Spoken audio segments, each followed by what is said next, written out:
Good day, everybody. Welcome to the Bible in a Year, 2021. We are on day 353, and we are reading through Titus, which is only 3 chapters.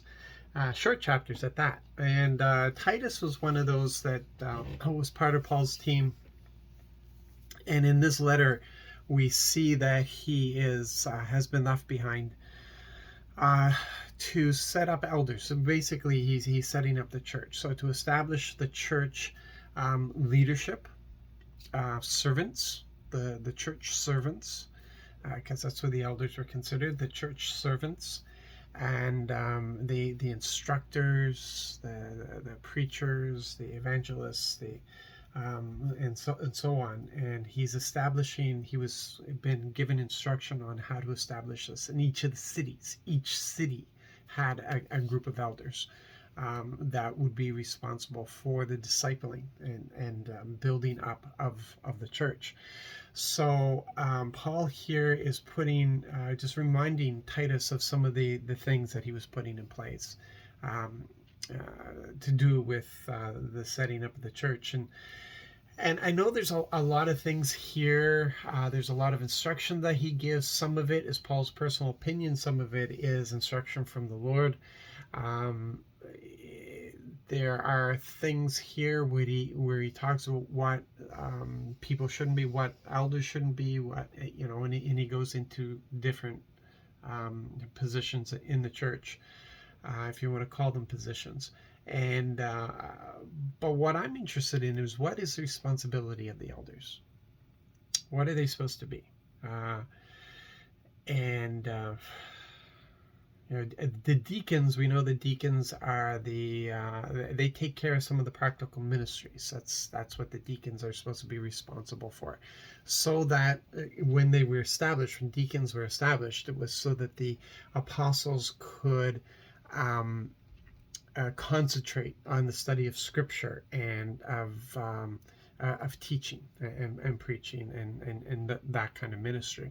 It's important that deacons are very important. They are the practical aspect of God's love. They are the practical outworking of God's love. And here we see that elders are really put in the same position as what the apostles were. So let's just understand, when we talk about elders, we are talking about, you can have evangelists and apostles and prophets and all that sort of stuff. Back in Antioch, Paul was considered part of the elders there. He was part of that teaching team that was there along with Barnabas. And so we have here in verse 8 and 9 of chapter 1, there's a list of what they shouldn't be, and there's some things that they previously that they should be as well, without fault. They should be supervisors without fault. But it's what they are, what the responsibility, that is really important. And it says here in verse 8, instead, they should show hospitality. Isn't that interesting? Isn't that interesting? That is sorry, my message. That would be the first thing that's there. Elders, hospitality. They must be willing to open up their homes. So instead, they should show hospitality, love what is good. Love it. That's their passion. What is good, and be reasonable, ethical, godly, and self-controlled. They must pay attention to the reliable message as it has been taught to them. So where did that message come from? It came from the apostles. So the elders had the responsibility of distributing what has been taught to them by the apostles. So they must pay attention to the reliable message as it has been taught to them, so that they can encourage.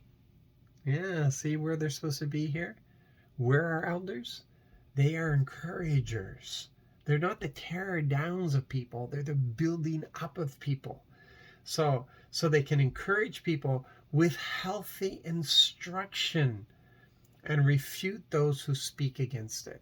So they must be able to defend that instruction. defend that instruction. Isn't that incredible? Isn't that is so defining, isn't it? It's so focused. It's just absolutely wonderful. And if we could only pay attention to that, we are the builders up, not the tearers down. Okay, so there you go. Some more stuff there for you. There's a lot more in Titus, and I leave that to you. You guys have a blessed and wonderful day, and we'll get caught up with each other tomorrow.